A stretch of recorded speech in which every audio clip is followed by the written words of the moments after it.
താജ്മഹൽ ഒരു ക്ഷേത്രമാണോ ശവകുടീരമാണോ? താജ്മഹലിന്റെ അടിയിൽ എന്താണ്? ഛാവ സിനിമയുടെ റിലീസിന് ശേഷം ഖുൽദാബാദിലെ മുഗൾ ചക്രവർത്തി ഔറംഗസേബിന്റെ ശവകുടീരം പൊളിക്കണമെന്ന ആവശ്യം ഇപ്പോഴും എയറിലുണ്ട്. അതിനിടയിലാണ് ഒരു പുതിയ കഥയുമായി ബോളിവുഡിൽ നിന്നൊരു താജ് സ്റ്റോറി എത്തുന്നത്. പരേഷ് റാവൽ കേന്ദ്ര കഥാപാത്രമാകുന്ന ദി താജ് സ്റ്റോറിയുടെ ട്രെയിലർ 2 ദിവസം മുൻപാണ് പുറത്തു വന്നത്. ഷാജഹാൻ ഭാര്യ മുംതാസിന്റെ ഓർമ്മയ്ക്ക് പണിത പ്രണയത്തിന്റെ പ്രതീകം, ലോകാത്ഭുതങ്ങളിൽ ഒന്ന്. ഇതൊക്കെയാണ് നമുക്ക് താജ്മഹൽ. പക്ഷെ അതല്ലാതെ ചില രഹസ്യങ്ങൾ താജ്മഹലിൽ ഒളിഞ്ഞു കിടക്കുന്നുണ്ടത്രേ. മുൻപ് ചിത്രത്തിൻ്റെതായി പുറത്തു വന്ന പോസ്റ്ററും വലിയ വിവാദമായിരുന്നു. താജ്മഹലുമായി സാദൃശ്യമുള്ള കെട്ടിടത്തിന്റെ മിനാരത്തിനുള്ളിൽ നിന്ന് ശിവലിംഗം ഉയർന്നു വരുന്ന ചിത്രമുള്ള പോസ്റ്ററാണ് പുറത്തു വന്നിരുന്നത്. ഇപ്പോൾ പുറത്തുവിട്ടിരിക്കുന്ന ട്രെയിലറിലും ഇതൊരു ക്ഷേത്രമാണോ ശവകുടീരമാണോ എന്നൊരു കഥാപാത്രം ചോദിക്കുന്നുണ്ട്. എന്താണ് ബോളിവുഡ് കൊണ്ടുവരുന്ന താജ്മഹലിന്റെ റിയൽ സ്റ്റോറി? എന്നാണ് പുതിയ വിവരങ്ങൾ. വിശദമായി നോക്കാം. സ്വാഗതം ഇൻഡെപ്തിലേക്ക്.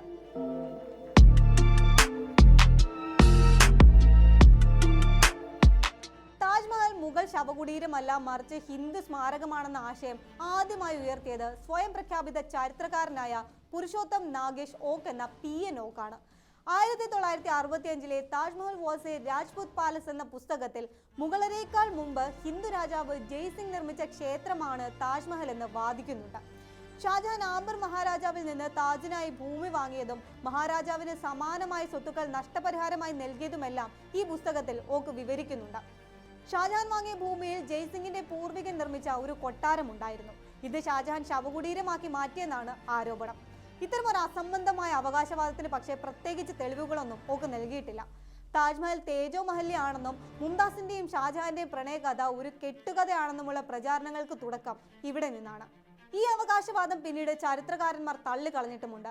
ജയൽസ് ടിലോട്സൺ പോലുള്ള ചരിത്രകാരന്മാർ ഓക്കിന്റെ സിദ്ധാന്തത്തെ വെല്ലുവിളിച്ചുകൊണ്ട് രംഗത്തെത്തിയിട്ടുണ്ട്.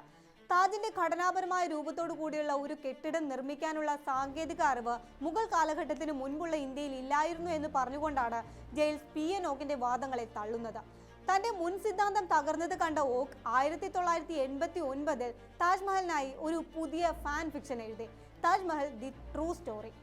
താജ്മഹൽ തുടക്കത്തിൽ 1155 CE നിർമ്മിച്ച ഒരു ശിവക്ഷേത്രമാണെന്നും ജയ്സിംഗ് ഒന്നാമൻ ഇത് ഷാജഹാന് സമ്മാനിച്ചതാണെന്നും അദ്ദേഹം അതൊരു ശവകുടീരമായി മാറ്റിയെന്നും ഇതിലൂടെ വാദിച്ചു. കെട്ടിടത്തിന്റെ വാസ്തുവിദ്യ മുഗൾ ശൈലിയിലുള്ളതാണെന്നടക്കം ചൂണ്ടിക്കാട്ടി വീണ്ടും ചരിത്രകാരന്മാർ എതിർപ്പുമായി എത്തി. എന്നാൽ ഇന്ത്യയിലെ എല്ലാ മുഗൾ കെട്ടിടങ്ങളും ഒരു കാലത്ത് ഹിന്ദു കെട്ടിടങ്ങളായിരുന്നുവെന്നും അതിനാൽ മുഗൾ വാസ്തുശില്പം അടിസ്ഥാനപരമായി ഹിന്ദു വാസ്തുശില്പമാണെന്നും ഓക്ക് പ്രതിവാദമുയർത്തി.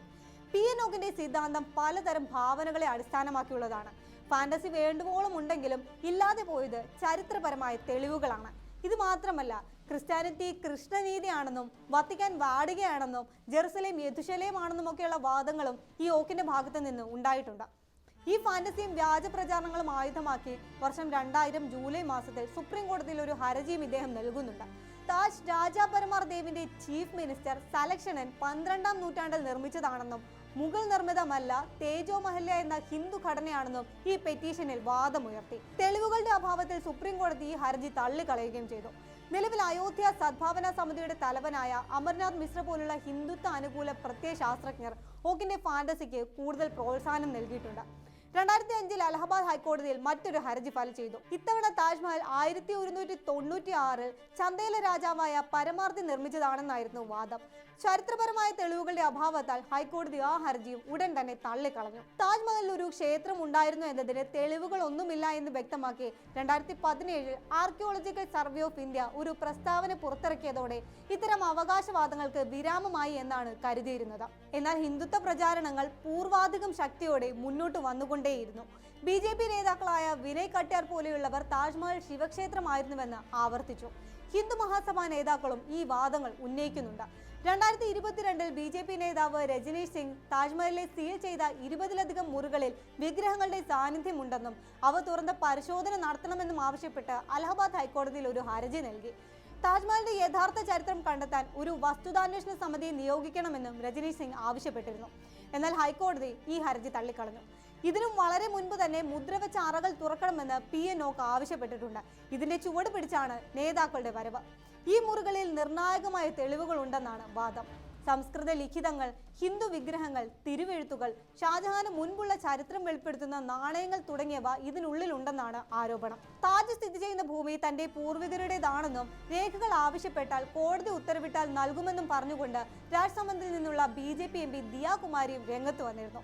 കഴിഞ്ഞ വർഷം താജ്മഹൽ ശുദ്ധീകരിക്കാൻ അഖില ഭാരത ഹിന്ദു മഹാസഭ കൺവീനർ ഗോപാൽ ചാർ ചാണകവും ഗംഗാജലവുമായി എത്തിയതും വിവാദമായിരുന്നു. താജ്മഹൽ പരിസരത്ത് ഒരു ടൂറിസ്റ്റ് മൂത്രമൊഴിക്കുന്നതിന്റെ വീഡിയോ പുറത്തു വന്നതിന് പിന്നാലെയായിരുന്നു ശുദ്ധീകരിക്കാൻ നേതാവ് എത്തിയത്. താജ്മഹൽ ജലാഭിഷേകം നടത്താൻ ശ്രമിച്ചതിന് തീവ്ര ഹിന്ദുത്വ സംഘടനയായ അഖില ഭാരത് മഹാസഭ പ്രവർത്തക മീര റാത്തോഡ് ഇതേ വർഷം അറസ്റ്റിലാകുന്നുണ്ട്. മുൻപും താജ്മഹലിൽ അതിക്രമിച്ചു കയറി ശിവ ആരതിയും പ്രാർത്ഥനയും നടത്തിയതിന് ഹിന്ദു സഭാംഗങ്ങൾ അറസ്റ്റിലായ സംഭവങ്ങൾ റിപ്പോർട്ട് ചെയ്യപ്പെട്ടിട്ടുണ്ട്. ഇത്രയും വിവാദങ്ങൾക്കിടയിലാണ് ദി താജ് സ്റ്റോറിയുമായി ബോളിവുഡ് എത്തുന്നത്. സിനിമയുടെ പോസ്റ്റർ പുറത്തു വന്നതിന് പിന്നാലെ പ്രൊപ്പഗണ്ട ചിത്രം എന്ന പേരിൽ വൻ പ്രതിഷേധം സോഷ്യൽ മീഡിയയിൽ ഉയർന്നിരുന്നു. പിന്നാലെ പരേഷ് റാവൽ പോസ്റ്റ് ഡിലീറ്റ് ചെയ്യുകയും ചെയ്തു. സെപ്റ്റംബർ 30-ന് സിനിമ യാതൊരു മതകാര്യങ്ങളുമായി ബന്ധപ്പെട്ടതല്ല, താജ്മഹലിനുള്ളിൽ ശിവക്ഷേത്രമുണ്ടെന്ന് അവകാശപ്പെടുന്നില്ല, ഇത് ചരിത്രപരമായ വസ്തുതകളെ കുറിച്ചാണ് എന്നൊരു ഡിസ്ക്ലൈമർ സിനിമാ നേതാക്കൾ പുറത്തിറക്കുകയും ചെയ്തു. താജ്മഹൽ പ്രണയത്തിന്റെ പ്രതീകമല്ല, അതിക്രമത്തിന്റെയും വംശഹത്യയുടെയും പ്രതീകമാണെന്നും താജിനടിയിലെ 22 അറകൾ എന്തോ മറയ്ക്കുന്നുണ്ടെന്നുമുള്ള പരേഷ് റാവലിന്റെ പ്രതികരണവും കൂടുതൽ വിവാദങ്ങൾ വിളിച്ചു വരുത്തുകയാണ് ഉണ്ടായത്. താജ്മഹലിന്റെ ഗൈഡ് തന്നെ നിയമ പോരാട്ടത്തിന് ഇറങ്ങുന്നതാണ് ട്രെയിലറിൽ കാണുന്നത്. ചിത്രം ഒക്ടോബർ 31-ന് റിലീസ് ചെയ്യുമെന്നാണ് റിപ്പോർട്ട്.